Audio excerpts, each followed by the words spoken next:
কেনেকৈ পালে? এইটো অঞ্চলী ৰাস্তাত পৰি আছিলে, তাৰ পৰা চৰাইজনী মানে উদ্ধাৰ কৰা হ'ল। এইটো বনৰীয়া পক্ষী, তাৰপিছত বাজ বুলিও কয়, বহুতে হেন চৰাই বুলিও কয়।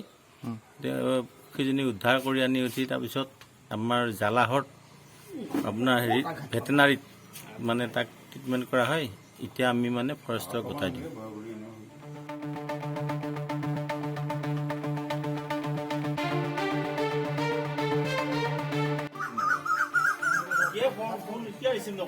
নাই কথা নাই, মই গৈ